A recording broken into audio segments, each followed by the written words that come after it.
before we ask the question of are you revising enough, think to yourself first of all, are you revising efficiently? The revision time that you are putting in, is that being made the most of? I want you to sit down and prioritize your subjects first of all. Think, what subjects are you going to be doing in college? Those subjects require the most attention, because obviously if you fail those or if you get low grades for them, you're going to have to resit them. The next most important ones, or probably equally as important, are your core subjects, so English, maths and science. And the subjects that are left over, rank them in terms of the mock grade. So obviously the ones that have the lowest mock grades, those require the most attention. So in order of importance, you have your college subjects, core subjects, and then the other subjects that have the lowest grades, and then the other subjects left over that have higher grades, but you don't need them in college. That isn't to say you neglect these, but you give more attention to these ones at this stage, because you need to be making the most of your revision time. And if you're unsure how to revise and maximize your time in these last few weeks, I'm going to be running a webinar on Saturday the 10th of May where I run through my last minute revision tips and what to do if you haven't covered all the content yet, as well as a live Q&A with me where I answer all your questions in real time.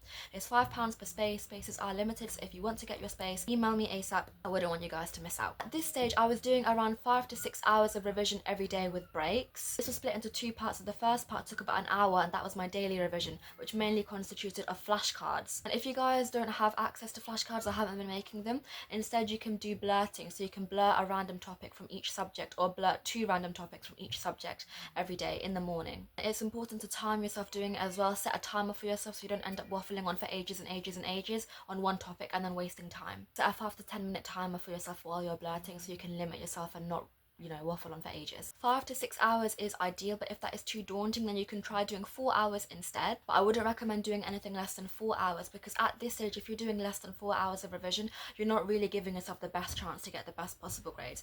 Anything above 4 is safer, but 5 to 6 hours is recommended. Not more than 7 hours, because if you're doing more than 7 hours, close to 10 hours, you're going to be burning yourself out. You need to be taking care of yourself as well, because there is no point in burning yourself out, because if you burn yourself out, you're going to do badly in your exams anyway. Start your revision early.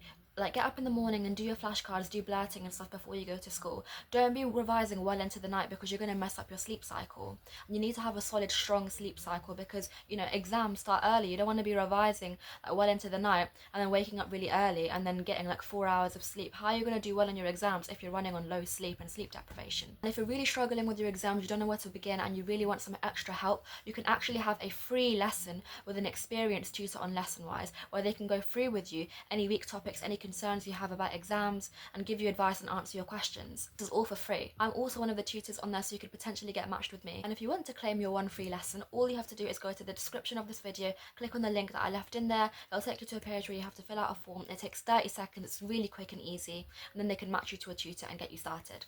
And if you want to continue on with more lessons with them in the future, they have paid one-to-one lessons, or you can do a group session, which is cheaper for those of you on a budget. And yeah, that brings us to the end of this video. If you have any questions, you can leave them in the comments, or you can email me. Good luck with your exams, you got this, and yeah, bye guys.